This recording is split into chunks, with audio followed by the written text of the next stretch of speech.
about 19 then? Mm-hmm. You're for it, and I'm against it. I'm for it. I'm for legalization of all drugs. I'm from San Antonio. Oh, let them talk. Okay, great. Thanks for identifying yourself.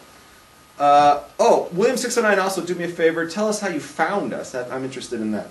Okay, and to get back to you, you don't fit in anywhere. It's hard for you to get accepted, right? Like you're your own worst enemy in that terms. You're making it difficult for yourself to be accepted. So I come along and you're like, wow, here's this really frummy rabbi guy.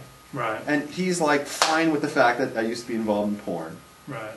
I can talk to him, I can say all the things like, I can talk about like blowjobs, and I can talk about big mammary glands right at the top of the show, and I'm not going to like throw him off. Like, I'm not going to say names here in town, but there's a lot of icky, sticky rabbis who'd be like, you wouldn't feel comfortable saying that in front of him. Exactly. Because you would feel like you just shocked the guy to death, right? You're not shocking me at all. Right. Right? I'm a little shocked that you didn't say titties. That's what I'm like shocked about, right?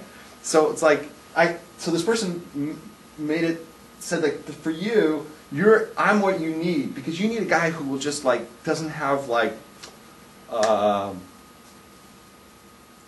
don't know how to say it, but I'm just the guy who accepts you for who you are. Right. You don't have to play games with me, Levi. You can be yourself. I don't care. It's all good. I accept you. And you've been looking for that. You've been looking for somebody who's like, a rabbi in the main thick of it, from me, who can just like, I get you. Yeah. It's not a big deal. I don't get caught up with the. Did he say where he's from? How he found us? No. But I don't care. Mm-hmm. Like I have porn in my more recent background being from. You know what I mean? It's like it doesn't bother me. And the fact that you're a ger, I'm great with that. And the fact that you write your own blog, whatever. Nothing bothers me about any of that. And this person said that that's why you like me, genuinely like me. And even if we shut down the show, that you would still want to, connect with me somehow. Right. Because I'm like one of the few people that gets you. Right. So that was what was presented. I dig it. You dig that? Yeah. All right, that's cool. There was something in there I was running by that I wanted to hear from you on. I was saying that, I don't know, maybe I'll come back to it. So what do you have thoughts on that? I dig it. I buy it. Yeah. Okay. It seems true to me. So anyway, I was watching the show last week, and I always seem so constipated compared to you. Like you're like making your points, and you're gesturing, and you get excited and emotional, and in this week's Torah portion, Hashem teaches Bnei Israel the virtue of patience. And it's like, I said, like crank it up this week. You got to bring it, lady. I mean, like get excited and get angry or get something. But I've seen you get animated. Yeah, once in a while. Once in yeah. a while. It's got to be something that like really gets you going. Yeah. And it's hard to predict when that's going to be. Yeah. Like what it is. Like you could be like an issue that you're like emotionally involved in, and you'll just be like talking like this, like very monotonous, and it, But like out of the blue, like you'll just go, something completely irrelevant, and you'll just like, lose it, Like, she came back to my house and she wanted to rub my tummy. What was I supposed to do? That's true. That's true.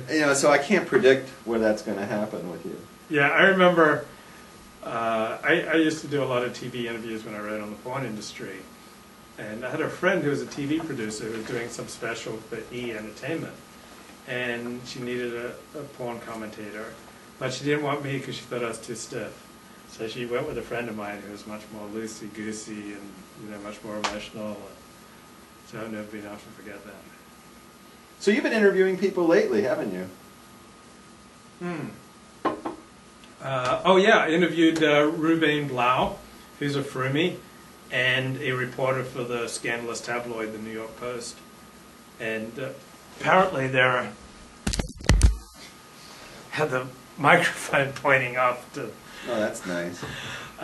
So apparently there are 3 Frumies working on the New York tabloids. There are 2 at the New York Post and 1 at the Daily News. But there was this one story he told me that just like blew me away. Can I like click around so I can Yeah, sure. recall it accurately. So he's talking about school. Wait, you know what? If you want to get to yours, just click on that. Yeah, right? but I've got this. I'm going to find Oh. the exact. Oh, okay. I think I'm going. So he went to yeshiva, and he went to Chaim Berlin, which is a right-wing Haredi Litvish style yeshiva, and at the same time he was going to Brooklyn College studying English literature. Now, people may not know that English literature is really Christian literature. So the history of English literature is a history of Christian literature. It's saturated with Christianity, and it's not something that frum people tend to study. And I'm really interested in ethics because I came to Judaism through Dennis Prager, who's an ethical monotheist, and he portrays Judaism as the embodiment of ethical monotheism. So even though I may not be the most ethical person, I'm really interested in that subject. So even if I'm morally weak, I'm still interested in how people make moral decisions and what people think is right and wrong, and what affects people to make genuine choices, whether to behave ethically or not ethically. So Reuben's talking to me about how he didn't like Orthodox girls who grew up in Brooklyn and Flatbush. Like, they were too cliquey, and they were like cookie cutter, and they were almost offended when anyone tried to reach out to them socially, and they were looking for very specific things, and they were only comfortable in a very specific world, and anything that was slightly askew from that they were confused and uncomfortable with. And so then he gives an example of why he didn't like Brooklyn Flatbush girls. And I dig this story so much. So I want you guys to tell me, what's the moral upshot here in this story? Like, what's the lesson to be learned? What's the Kiddush to be learned from this story? So he says, I had one instance that is legendary. We all took summer classes at Brooklyn College. Now, because it's so insular, a lot of the teachers we took, we have their old tests.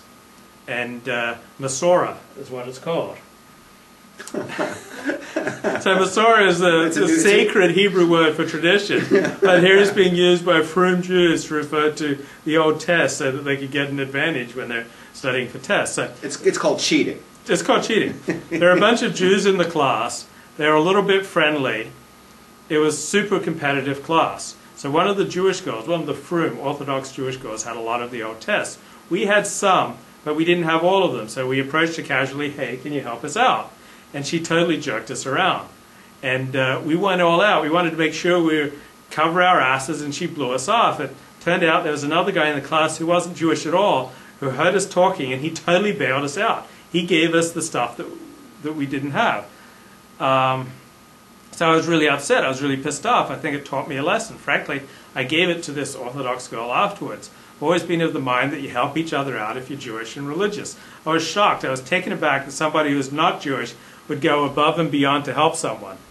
So my immediate question was, does the yeshiva education, this guy had a right-wing yeshiva education at Tells, Chicago, does the yeshiva education make a person any less likely to cheat in college? And he said, absolutely more likely to cheat. Because there's a lot of pressure in the yeshiva world. I grew up with a lot of pressure. There's this, you have to succeed whatever it takes. If it takes cutting some corners, you're going to do it. It's expected that you're going to do well. You've got to answer the bell. So a yeshiva education makes you more likely to cheat, I repeated. And he says, I think so. And Dennis Prager published an essay on Jews and cheating. And Dennis Prager wrote, when I taught at Brooklyn College, so the same college, it was privately acknowledged by faculty members that students coming from Jewish schools were more likely to cheat on your exams. So I followed up with Reuben, what do you think your yeshiva teachers would say if they were given evidence that this was true, that Jews who'd gone to yeshiva were more likely to cheat? Reuben said, the more religious you get, the more likely you are to cut corners. That's the way they're taught. The mentality is you do what you can. This is the secular world. The Jewish rules don't count. Can I respond? Yeah. So what's the hiddush from all this? What's the there's something terribly, terribly wrong in all of this. Can I do my thing? Go. There's something terribly wrong. You know what? I want to just see something for a second. Make sure we're both in this. Okay.